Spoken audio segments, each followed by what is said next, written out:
L'incroyable histoire de l'orchestre recyclé. Michel Piquemal, Lionel le Néouanique. Il était une fois, et oui, mon histoire commence comme un conte, mais un conte sans princesse, ni roi, ni reine. Et c'est une histoire vraie.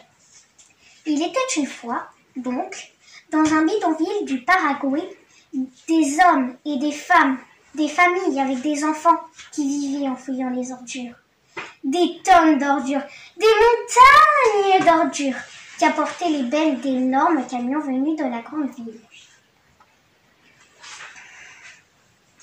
Ces gens qui triaient avec leurs mains tout ce qui pouvait se revendre, le papier, le plastique et le métal. C'est comme ça qu'ils vivaient à Catteron, ou plutôt qu'ils survivaient, sans beaucoup de joie de vivre, au milieu des ordures, sans eau potable ni vraie maison. Et les enfants qui triaient eux aussi les déchets se demandaient « C'est ça la vie ?»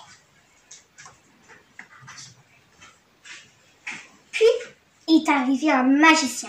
Enfin non, pas vraiment un magicien, juste un homme au grand cœur.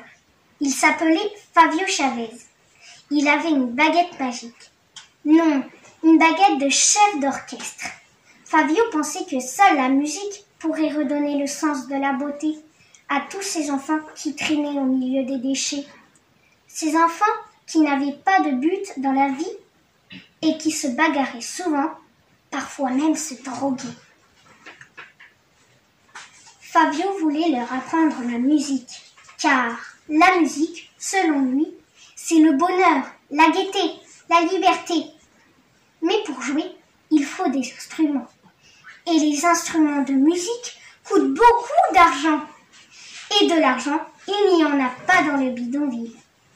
C'est alors qu'un papa super bricoleur a dit « On pourrait les fabriquer. Moi, je crois qu'avec des bidons, je saurais faire des tambours. » Tout le monde a acquiescé. Hélas, les tambours donnent du rythme, mais ne font pas un vrai orchestre. Pour la mélodie, il faut des violons, des violoncelles, des flûtes, des saxophones. Comment se procurer tout ça? Mais le papa bricoleur a ajouté « Tous ces instruments sont faits avec du bois, du métal et des cordes. Des trucs qu'on trouve dans les poubelles. Pour les matières premières, ici, pas de problème. Nous sommes les rois. » Et tout le monde a rigolé. À compter de ce jour, les gens du bidonville ont trié les choses utiles. Pas seulement pour revendre, mais aussi pour fabriquer et créer